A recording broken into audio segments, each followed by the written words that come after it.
Next ఇంకొకటి మళ్ళీ ఐఏఎఫ్కి సంబంధించిందే ఏంటి అంటే సూపర్ సుఖోయ్.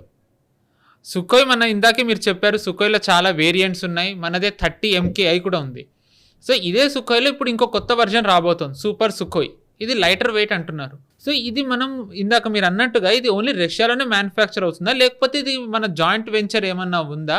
ఈ సూపర్ సుఖోయ్ ఇప్పుడు వీళ్ళు అనౌన్స్ చేశారు మ్యానుఫ్యాక్చరింగ్ ఇదంతా ఫైన్, కానీ మనం ఆల్రెడీ తేజస్ ఉంది, తేజస్లో వర్జన్స్ ఉన్నాయి, MK1 MK2 ఉంది, ఆమ్కా కూడా వస్తుంది. ఈ టైంలో మనం ఎందుకు సూపర్ సుఖోయ్ గురించి మాట్లాడుకుంటున్నాం?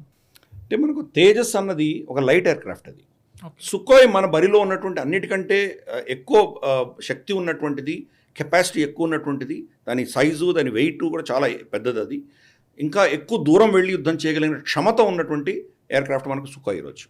మిగతావన్నీ కూడాను ఇంకా దాని తర్వాత వచ్చినవే. తేజస్ లైట్ ఎయిర్క్రాఫ్ట్, అది light combat aircraft, LCA Tejas అని దాని పేరు ఉన్నది, లైట్ కాంబాట్ ఎయిర్క్రాఫ్ట్. కాబట్టి ఈ పెద్ద అసెట్ని మనం రష్యా నుంచి క్రమేపీ దాని టెక్నాలజీ మనం అబ్జర్వ్ చేసుకొని మన టెక్నాలజీ పెట్టడం మొదలుపెట్టాం.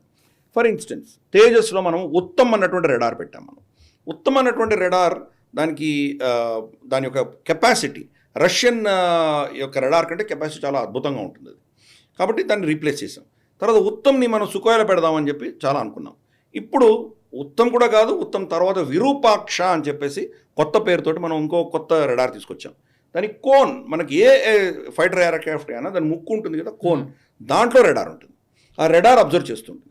సరే దానికి సెన్సర్స్ మిగతావన్నీ కూడాను సైడ్లోను వెనకాల కూడా ఉంటాయి, ఎందుకంటే చుట్టుపక్కల ఏం జరుగుతుందో అన్నిటి కూడా మనకు ఇన్ఫర్మేషన్ కావాలి కాబట్టి దానికి కూడా ఉంటాయి. కానీ మోస్ట్ ఇంపార్టెంట్ ముందరున్నది, ఎస్పెషలీ వీళ్ళు వెళ్తున్నప్పుడు డాగ్ ఫైట్ కానీ లేదా ఎయిర్ టు ఎయిర్ కాంబాట్స్ కానీ బియాండ్ విజువల్ రేంజ్ కానీ వీటన్నిటికి కూడా చాలా కీలకమైనది. ఇది మనం 900 బిట్స్ పర్ సెకండ్ చూడగలిగితే ఉత్తమ్, ఇది ఆల్మోస్ట్ 1400 బిట్స్ పర్ సెకండ్ చూడగలిగిన కెపాసిటీ మనకు విరూపాక్షలో ఉన్నది. ప్లస్ విరూపాక్ష రష్యన్ యొక్క రడార్ కంటే 300 ఆల్మోస్ట్ ఇది 300 కిలోలే ఉంటుంది. రష్యాతో పోలి చూస్తే కనుక ఆల్మోస్ట్ సగం వెయిట్ ఇది మనం విరూపాక్ష పెట్టడం జరిగింది. అందుకని కొత్త సుఖోయ్లో ఏదైతే మనం ఈ టెక్నాలజీ పెట్టబోతున్నామో ఈ టెక్నాలజీ వల్ల ఇంకా మనం అడిషనల్ ఇంధనం తీసుకెళ్ళొచ్చు, అంటే ఫ్యూల్ దాంట్లో ఎక్కువ పెట్టి ఇంకా ఎక్కువ దూరం వెళ్ళి రావచ్చు, లేదా అస్త్రాలు ఎక్కువ పెట్టుకోవచ్చు. కాబట్టి అడ్వాంటేజ్ మనకు పెరుగుతుంది అనమాట. ప్లస్ ఈ కెపాసిటీ దీన్ని చాలా అద్భుతమైన కెపాసిటీ పెట్టాం కాబట్టి ఆ బౌన్స్ రేషియోస్ అంటారు. మనకి ఎలా ఉంటుందంటే ఇక్కడి నుంచి రేస్ వెళ్ళి ఆ ఆబ్జెక్ట్ని తగిలి మళ్ళీ వెనక్కి తిరిగి వస్తే మనకు రికార్డ్ అవుతుంది. అది వచ్చేంత లోపల ముందుకు వెళ్ళిపోయి ఉండొచ్చు. ఇలా వెళుతున్న ఎయిర్క్రాఫ్ట్ అటు తిరిగి వెళ్ళిందంటే మన పరిస్థితి ఏంటి? రడార్లో మనమేమో ఇటు వెళ్తుందని ఇక్కడ ఫైర్ చేసామంటే అది తిరిగి వెళ్ళిపోయి ఉండొచ్చు. దాన్ని ట్రాక్ చేయగలిగిన కెపాసిటీ మనకు ఎక్కువ ఉండాలి. అంటే తక్కువ సమయంలోనే మనకు రెస్పాన్సెస్ రావాలి రెడార్ సిగ్నల్స్ అన్నీ. అవన్నీ కూడా మనకు విరూపాక్షలో పెట్టుకున్నాం. అంటే విరూపాక్ష అన్నది ఒక సిగ్నిఫికెంట్ డెవలప్మెంట్, అది ఇంప్రూవ్మెంట్, మనకు ఉన్నటువంటి శక్తిని చాలా ఇంప్రూవ్ చేసుకున్నాం. రెండవది అన్నిటికంటే కీలకమైనది ఏంటంటే మన కమ్యూనికేషన్స్, వాళ్ళ రెడార్స్ వాడుకుంటున్నప్పుడు మనం ఏం చేస్తున్నామో వాళ్ళకి తెలుస్తూ ఉంటుంది. అది తెలియకుండా విరూపాక్ష కానీ ఉత్తమ్ కానీ ఉండడం వల్ల మన ప్రోటోకాల్స్ మనవే, మన కంప్యూటర్స్ అనుసంధానమే ఉంటాయి. కాబట్టి మన శత్రువులు కానీ ఇంక్లూడింగ్ మన మిత్రులు కానీ ఎవరు కూడా మనం ఏం చేస్తున్నాం వాళ్ళు తెలుసుకోలేరు.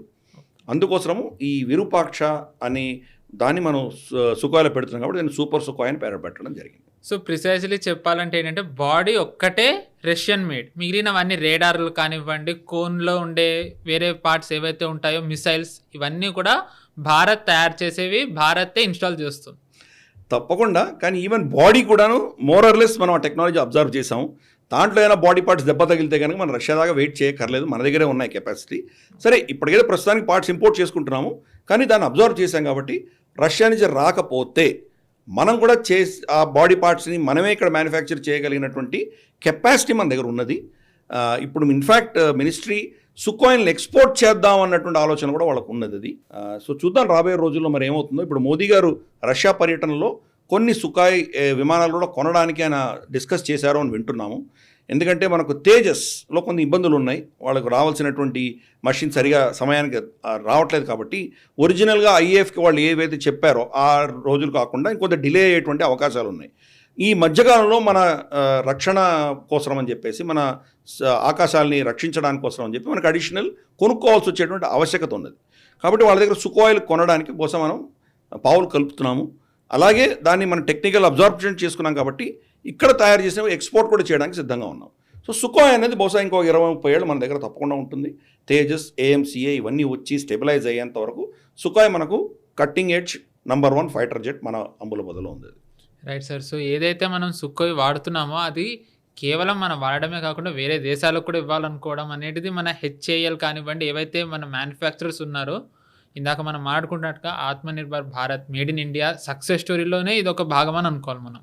కరెక్ట్. ఈ వీడియో మీకు నచ్చినట్టయితే లైక్ చేయండి, 10 మందికి షేర్ చేయండి. అలాగే కామెంట్ల రూపంలో మీ అభిప్రాయాలను మాతో పంచుకోండి. Nationalist hub group of channels ను సబ్స్క్రైబ్ చేసుకుని తెలుగునాట జాతీయవాద జర్నలిజాన్ని ప్రోత్సహించండి. ఈ వీడియో కింద ఉన్న బెల్ ఐకాన్ పై క్లిక్ చేయడం మర్చిపోవద్దు.